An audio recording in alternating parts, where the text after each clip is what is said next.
지난주 주보에 광고했던 것처럼 3월 6일이 사순절 시작하는 날이에요. 이때부터 주일을 빼고 부활절까지 4월 20일까지입니다. 40일 동안 우리 신약 성경을 일독들을 하시기 바래요. 저도 읽고 여러분도 읽고 아마 큰 유익이 있을 줄 압니다. 오늘 우리가 지금 나눈 이 말씀은 바울사도 이야기죠. 그런데 누가복음을 기록하고 동시에 이 사도행전을 기록한 누가는 예수님의 모습에 그 십자가를 지러 형장에 가는 그 모습과 오늘 이 바울의 모습을 아주 비슷한, 문학적 표현으로 말하면 같은 그런 포맷으로 이렇게 기술하고 있어요. 예수님도 유대인들에게 공격을 당했어요. 그런데 바울 사도도 지금 공격을 당하고 있어요. 예수님은 죽는 줄 뻔히 알고 계셨음에도 예루살렘에 올라가셨어요. 제자들이 말렸고 사람들이 안 됩니다. 유대인들이 아마 선생님을, 우리 주님을 잡으실 거예요. 하지만 사명이 있다라고 말씀하시고 그리고 십자가를 지러 가셨어요. 바울 사도도 동일하게 주변에서 많이 말렸어요. 하지만 그는 사명이 있기 때문에 예루살렘에 들어간 거예요. 예루살렘에 갔더니 사람들이 바울을 알아보고 그리고는 성 밖으로 내칩니다. 그리고 막 돌을 던지고 그를 죽이려고 합니다. 아마 스데반이 죽었던 그 장소, 성전 바로 앞에 있는 그런 성문이 아닐까 우리가 추측해 볼 수가 있습니다. 누가는 자세하게 그 장소에 대해서 소개하지는 않지만 성 밖으로 내치고 사람들이 막 돌을 던지게 될 때에 그때 안토니오 요세라고 하는 로마 군인들의 주둔지가 있습니다. 여기 지금 사진에 나오는 그곳입니다. 성전 북쪽에 이어져 있는 그런 요새 건물이에요. 유대 나라는 로마의 식민지였기 때문에 로마의 정부에서 군대를 파송을 했어요. 예루살렘은 그 큰 도시가 아니었기 때문에 여기에는 천부장 그리고 백부장 몇 사람만 두었던 거예요. 원래도 이 사람들은 저 가이사라라고 하는 로마 주둔지가 따로 있어요. 오산 기지 같이 자기들 기지가 따로 있어요. 하지만 6월절이나 또 혹은 이 오순절 같은 이런 때는 사람들이 많이 집결하고 모이기 때문에 소동이, 데모가 일어나면 안 되거든요. 그러니까 그때는 로마 총독부에서 총독을 지키고 또 소요를 막기 위해서 군대를 파송을 했어요. 그래서 이때 천부장들이 백부장들과 함께 예루살렘에 와 있던 거예요. 그런데 멀지 않은 곳에서 막 확 소리가 나고 예루살렘은 성전만 크게 이렇게 세워져 있지 이미 왕궁도 다 훼손되었고 사람들이 복잡한 골목길에 그냥 사람들이 옹기종기 모여 있었기 때문에 소문이 샥 퍼져요. 그래서 바울을 잡았다, 바울을 죽여야 된다 이런 소문이 났을 때 예루살렘 사람들이 특히나 소위 전통적인 유대인들이 그곳에 많이 간 거예요. 소동이 일어나니까 이것을 금방 알아채리고 천부장이 백부장과 함께 군사들과 함께 이곳에 왔던 겁니다. 그리고는 저 사람을 왜 잡으려고 하느냐, 그리고는 자기가 체포해 가는 거예요. 예수님을 로마 군병들이 체포하듯이 그렇게 체포해 가지요. 가는 길에 천부장이 이제 안토니오 요세로 바울을 데리고 신문하러 가려고 하는데 바울이 요청을 합니다. 헬란 말로 내가 저 우리 모여 있는 군중들에게 연설을 해도 되겠느냐? 그러면 이때 천부장이 성경에 보면 네가 헬란 말을 아느냐라고 깜짝 놀라게 됩니다.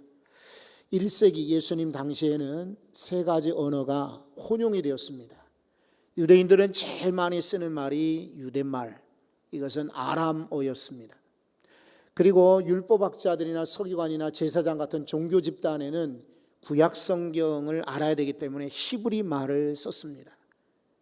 일상 통용어는 아람어를 쓰지만은 그러나 문서를 읽거나 글을 쓰거나 성경을 읽을 때는 히브리 말을 알아야 돼요. 그런데 바울처럼 헬라 지역 출신이고 헬라 사람들, 그리스 사람들과 많이 이렇게 왕래하는 이런 인물들은 헬라 말을 했어요. 코이네라고 해서 그 당시 국제적으로 통용되는 언어입니다. 로마 시대지만은 이 헬라어를 이렇게 쓰는 거예요. 바울이 헬라 말을 유창하게 하죠. 그러니까 총독이 로마 사람이 너가 헬라 말을 할 줄 아는구나. 그리고는 허락해 주었어요. 그런데 사람들이 계속 시끄러우니까 로마 총독이 조용히 해라. 손을 들어 조용히 하라. 그러니까 일제히 회중들이 조용해지는 거예요. 왜냐하면 천부장의 이런 권한이 세거든요. 그가 사람을 잡아갈 수도 있고 식민지 사람들은 죽일 수도 있어요. 그러니까 조용히 하는 겁니다. 그때에 바울이 이제는 히브리 말로, 즉 아람어, 그들이 쓰는 말로 연설을 시작하는 거예요. 자기가 길리기아 지방 다소 출신이었고 자기는 이 성에서 나서 자랐고 가말리알 문화에서 공부를 했고 나는 전통적인 유대인이었다. 자기 얘기를 할 때 사람들이 다들 관심을 갖고 듣게 되는 거죠. 그리고는 하는 말이 그러나 나는 다메섹으로 올라가다가 주님을 만났다. 초자연적인 그런 기적을 보았다라고 자기의 경험담을 얘기할 때 사람들은 다 듣지 않을 수가 없는 거예요. 그런데 내가 눈도 못 뜨고 먹지도 못하고 걷지도 못하고 당연히 힘 빠져 좌절하고 있을 때 아나니아라고 하는 주의 제자가 내게로 와서 형제여라고 불러주었고 눈을 뜨게 해주었고 그때부터 나는 음식 먹고 힘을 얻게 되었다. 그 아나니아가 하는 말이 너는 하나님께서 이방인에게 보내라 라는 명령을 들었다는 거예요. 바울은 그것을 분명하게 체험을 했기 때문에 회중들에게 얘기했어요. 그리고 하는 말이 여러분들이 멸시하고 경멸했던 그 예수, 나사렛 예수가 나도 변화시켰지만 여러분도 변화시킬 수 있습니다. 뭐 이런 얘기할 때 유대인들이 막 이제 흥분하기 시작할 거 아니에요. 그러면서 하는 말이 나는 이방인들에게 보냄을 받았다. 21절에 보면 이렇게 설교를 하게 됩니다. 여기까지 설교 들을 때에 이제 사람들이 막 흥분하는 거예요. 그래서 오늘 우리 목사님과 함께 읽은 말씀을 한번 보십시오. 22절에 보면은 여기까지 듣다가 소리질러 이르되, 여러분 지금 이 안토니오 요새의 승계에서 난간 벨코니에서 지금 설교하고 있는데 밑에 수백 명이 지금 모이는 거예요. 유대인들이. 그들이 일제히 막 소리를 질러요. 그러니 아무리 담력이 큰 이 바울이라 할지라도 사실은 위축되기 쉽겠죠. 그리고 아마 염려하거나 두려워했을 거예요. 하지만 이 바울은 꿈쩍도 하지 않고 계속해서 그는 자기 이야기를 이어가고 있어요. 소리만 지를 것뿐만 아니라 이러한 자는 세상에서 없애버리자는 거예요. 자기들끼리 지금 사형 선고를 내리는 겁니다. 이런 자는 살려둘 필요가 없다. 게다가 여러분 23절에 보면 떠들며 옷을 던져버렸다. 그리고 티끌을 뿌렸다. 공중에 날렸다 그랬잖아요. 이 옷을 버린다는 것은 이제 저를 죽이겠다는 그런 결연한 각오인 거예요. 티끌을 공중에 날린다는 말은 저 사람은 죽어도 마땅하다는 멸시의 표시예요. 유대인들이 이렇게 티끌을 날리는 것은 나는 너를 더 이상 안 보겠다 하는 무시하는 그런 행동 제스처예요.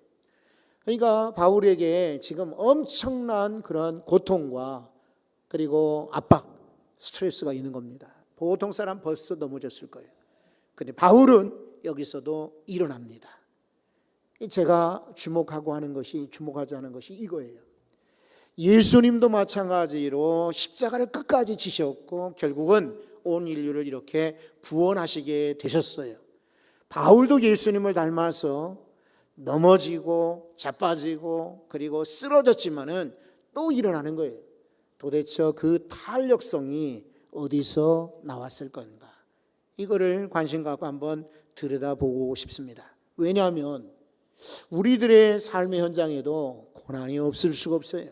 실패 없는 사람 없어요. 우리는 다 다들 좌절하고 실망하고 낙담하고 실패하거든요. 여러분 대학에 그냥 덜컥덜컥 합격하면 얼마나 좋겠어요. 근데 안 돼요. 또 우리 건강하게 그저 암에도 걸리지 않고 살면 얼마나 좋겠어요. 근데 무수한 사람들이 암에 걸리고 또 죽을 고비를 당하게 됩니다. 다들 사업에 손대기만 하면 잘 되면 얼마나 좋겠어요. 그런데 사업들이 되는 이들보다는 안 되는 이들이 훨씬 더 많습니다. 때가 되면은 승진이 돼야 될 터인데 오히려 떨어지거나 그대로 있는 경우가 많아요. 웬만한 사람들은 이렇게 한번 좌절되고 넘어지고 그리고 실패하면은 다시 못 일어나요. 그러나 여러분 우리 성도들은 성경에 있는 대로 7번 넘어질지라도 8번 일어날 수 있기를 바랍니다. 이것이 탄력성이에요. 영어로는 스프링 백이라고 그래요. 탄력성. 스프링이 눌러도 다시 백 돌아오듯이. 또 다른 표현은 리질리언스라는 말을 써요. 원래 레질리오라는 라틴어에서 나왔다고 합니다.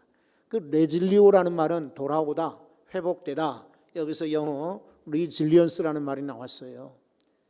이거 80년대에 원래 사용되던 말이었는데 우리나라 연세대학교 김주환 교수라고 하는 이가 회복 탄력성이라는 책을 써가지고 몇 년 전에 크게 이렇게 인기를 끌기도 했어요. 그런데 사람도 그렇고 조직이나 단체, 회사도 그렇고요, 나라도 그렇고 탄력성 있는 개인이 성공하는 거예요. 그리고 고난도 쉽게 이기는 거예요. 여러분 우리 민족같이 고난을 많이 겪은 나라가 어디 있습니까? 세상에. 유대인들도 물론 고난을 많이 겪었지만은 일본도 중국도 고난 많이 겪었지만 미국도 숱한 그런 역경 가운데 나라가 세워졌지만은 아마 전 세계에서 우리나라처럼 고난 역경을 많이 가진 나라가 없을 거예요. 그죠? 그럼에도 불구하고 대한민국 이만큼 지나는 것은 사람들이 회복력이 있기 때문에 그래요. 그리고 성도 여러분, 개인적으로도가 아니라 교회도 마찬가지고 여러분의 가정도 사업장도 회복력을 가지셔야 돼요. 그래야만 잘 되고 오래 지속 가능한 거예요. 그럼 어떻게 회복력이 생길 수 있느냐? 그건 고난을 경험을 해야 돼요. 사도 바울이 고난을 경험했어요. 고린도후서 11장에 보면은요, 얼마나 산의 위험, 바다 위험, 몇 번이나 파손될 뻔했대요. 그리고 일주일을 바다에서 헤매고 다녔어요. 그리고 40에 하나 감한 매를 3번이나 맞았다 그랬어요. 왜 40에 하나를 뺀 매를 맞았느냐? 원래 유대인의 율법에 40대를 못 때리게 돼 있어요. 사람이 죽는다고. 그러니까 39대까지만 때리는 거예요. 그리고 때리다 보면은 숫자를 잘못 카운트할 수도 있어요. 그러니까 40이 넘기면은 아마 율법을 어기는 일이 되거든요. 그러니까 39번만 때리는 거예요. 바울은 이미 옥에도 갇혔고 죽을 고비, 매도 맞고 그리고 이렇게 저렇게 고난을 많이 겪었다라고 말하고 있어요. 그런데 그런 고난이 오히려 바울로 하여금 탄력성을 갖게 만들었던 거예요. 빅터 프랭클이라고 하는 인물이 있어요. 사진에 나오는 사람인데 오스트리아 빈 출신입니다. 유대인의 가정에 태어났어요. 어려서부터 김나지움에서 이 사람이 논문을 쓸 정도로 똑똑한 명석한 두뇌를 가진 사람이었어요. 근데 이 사람이 의사로, 정신과 의사, 심리치료 의사로 진료를 보고 있는 가운데 독일이 오스트리아를 제일 먼저 침공하지 않았습니까? 그때 히틀러 나치 정권이 유대인들을 전부 다 잡아갔어요. 역사를 여러분이 아시는 것처럼 이 사람도 아버지도 잡혀가고 어머니도 잡혀가고 그리고 사랑하는 아내와 2아이도 같이 잡혀가는 거예요. 동생도. 그런데 여동생 하나만, 막내 여동생이 남았는데 이 여동생은 저 호주로 망명을 가는 바람에 살아남고 그 포로 수용소에서 먼저 아버지가 죽고 그리고 어머니도 죽고 3번째로 옮겨간 포로 수용소에서 부인도 죽고 그리고 아이들도 다 죽었어요. 자기만 기가 막힌 그런 기회로 살아남게 되었어요. 제가 제 서가에 보니까 이 사람이 지은 책이 있더라고요. 여기도 잠깐 소개하고 있는데 이 빅터 프랭클은 아우슈비츠 유명한 그 가스실에 이제 들어가서 그날 죽게 되었는데 하필이면 그날따라 가스가 열리지가 않는 거예요. 기가 막힌 그런 은혜죠, 기회죠. 그래서 내일로 가스 사용이 연기되었어요. 그런데 바로 그날 전날 미군이 폭격하고 그리고 진군해서 이 사람을 구출해냈어요. 그래서 기가 막히게 전날 살아났던 인물이 이 빅터 프랭클이라는 사람이에요. 이 사람은 나오자마자 46년도에 자기의 수용소에서의 경험을 가지고 책을 썼어요. 죽음의 수용소에서. 이 책이 전 세계 26개 나라에서 우리나라 이시영 박사가 번역을 했고요. 그리고 많은 사람들이 이 책을 다 읽게 될 정도로 자기가 경험한 이야기니까. 그리고 의사로서 많은 이들의 삶과 죽음을 직면했던 그런 사람들을 지켜본 그런 경험으로 쓴 거니까 얼마나 실감나는 책이겠어요. 그렇죠? 그런데 이분이 그런 말을 했어요. 한 번 넘어진 사람이 넘어지지 않는 사람보다 성공 확률이 높다. 이런 말을 남겼어요. 한번 중요한 얘기니까 여러분 한번 따라서 해보세요. 한 번 넘어진 사람이 전혀 넘어지지 않은 사람보다 성공 확률이 높다. 그런 거예요. 그러니까 왜 내가 넘어지지? 왜 내가 병에 걸리지? 왜 나는 시험에 떨어질까? 왜 나는 안 될까? 그런데 넘어졌던 사람들이 에이, 나는 실패 안 해봤어. 나는 아프지도 않았고 나는 떨어져 보지 않았다. 이런 사람보다 오히려 더 성공 확률이 높다는 거예요. 그러니까 여러분 혹시 자녀들이나 여러분 개인적으로 실패했다, 넘어졌다는 것을 속상해야, 물론 속상하지요. 그리고 답답하기도 하고 괴롭지만은 그러나 넘어졌던 사람들이 오히려 넘어지지 않은 사람보다 나중에 더 성공 가능성이 높다고 그랬으니까 꼭 이 사람의 이야기가 아닐지라도 여러분 이 탄력성을 갖는 것은 중요하다고 생각이 돼요.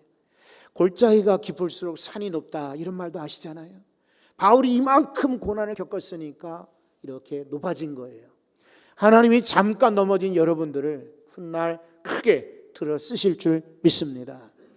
또 하나 이런 바울이 탄력성을 갖게 된 이유는 주변을 직시할 줄 아는, 그리고 파악할 줄 아는, 주변 자원을 활용할 줄 아는 그런 통찰력, 인지력, 판단력이 있는 거예요. 여러분 이 마지막 때에 사는 때에 정말 필요한 겁니다. 통찰력. 내가 뭘 하고 살까?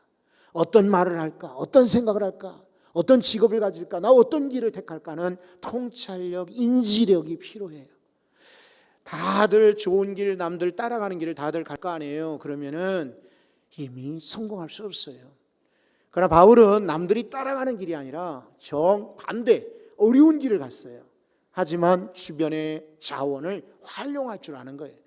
자, 돌아보니까요. 여러분 24절에 천부장이 바울을 영내로 데려가라 라고 명령을 했어요. 자, 사람들이 막 죽이려고 하니까 영문을 좀 한번 알고서 이 사람을 죽이든지 살리든지 해야 되겠다. 데려가서 신문을 해야 되겠다. 그래서 군사들 명령해서 이제 안토니오 요새로 데려가는 거예요. 그러니까 무슨 일로 이 사람에 대해서 이렇게 소동이 벌어졌는지 저 사람을 한번 때려서 신문하라는 거예요. 여러분 옛날에는 이 가죽에 쇠조각이 붙어 있어요.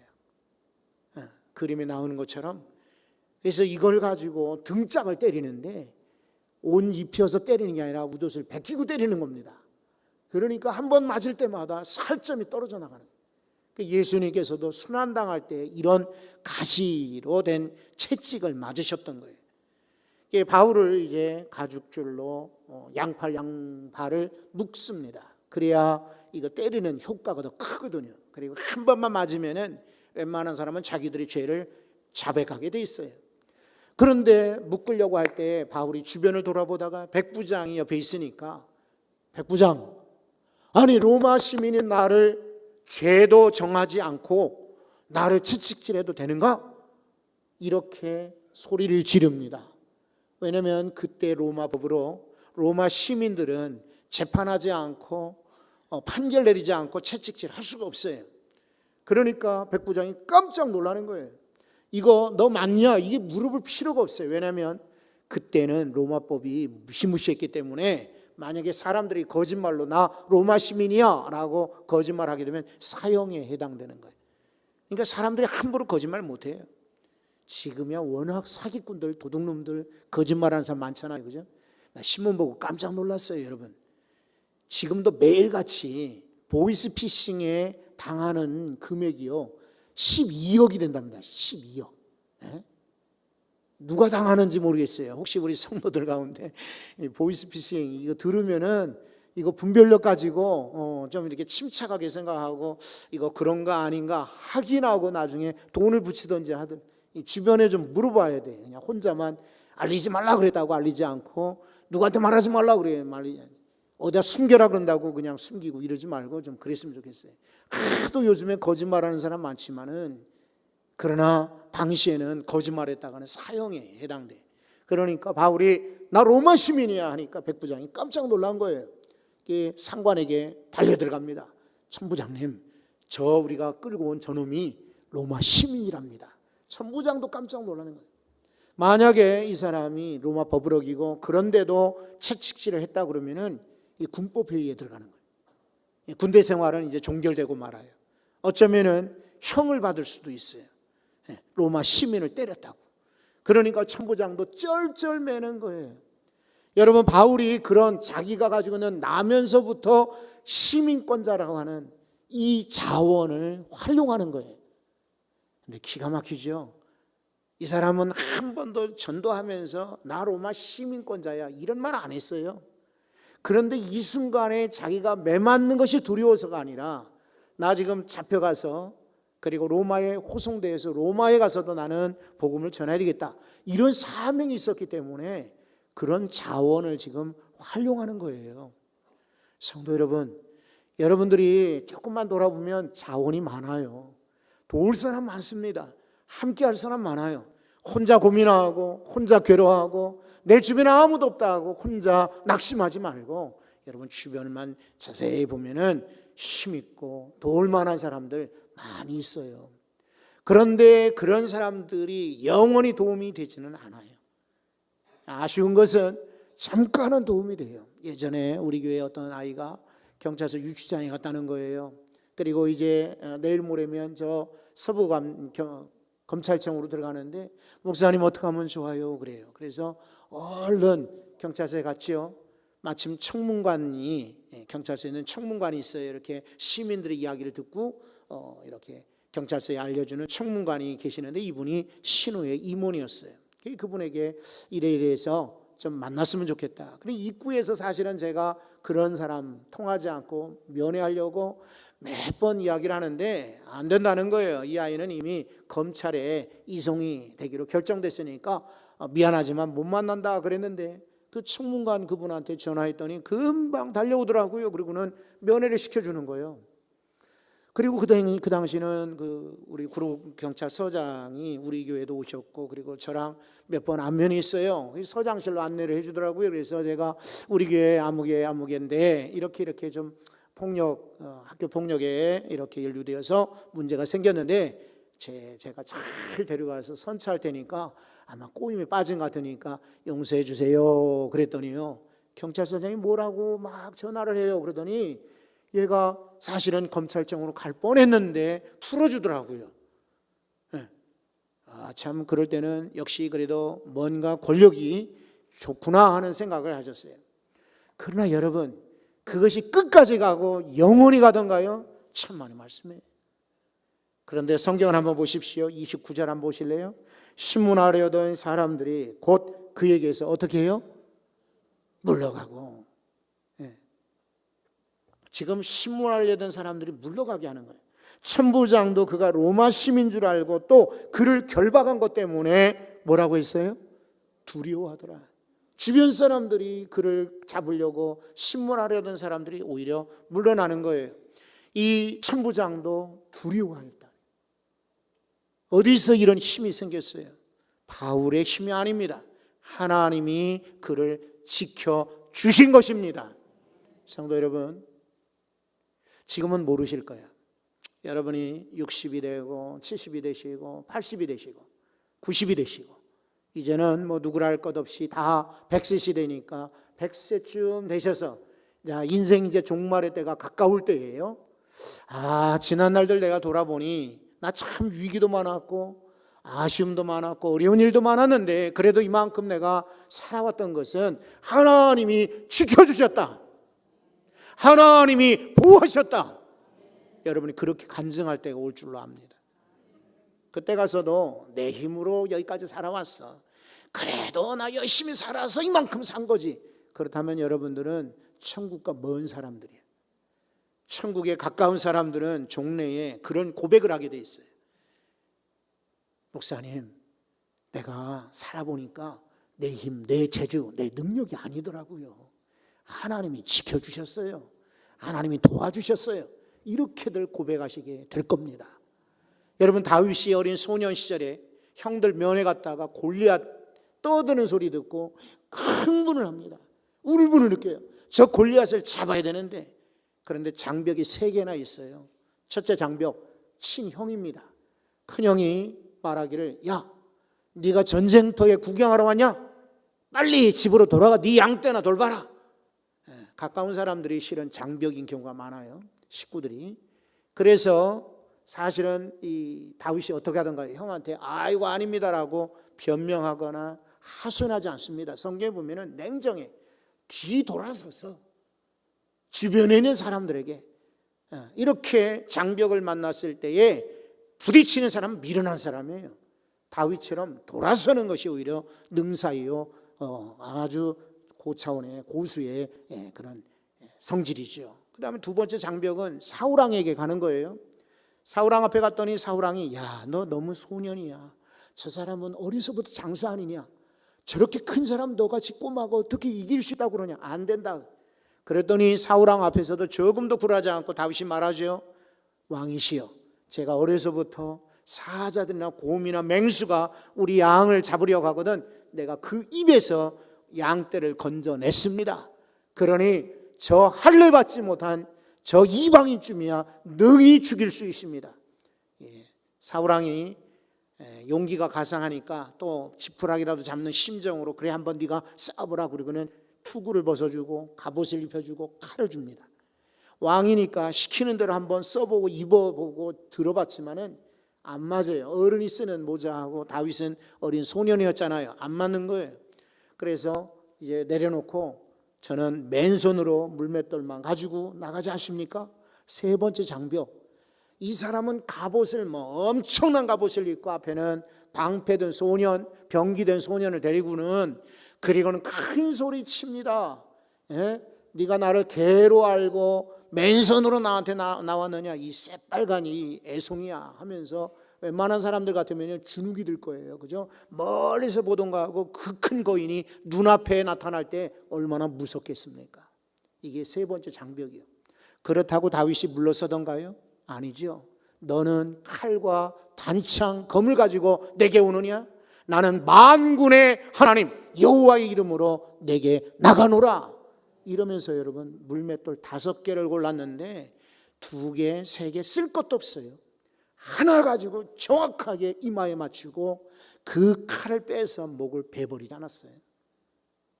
다윗의 이런 힘이 어디서 나옵니까? 하나님이 함께 하신다는 거예요.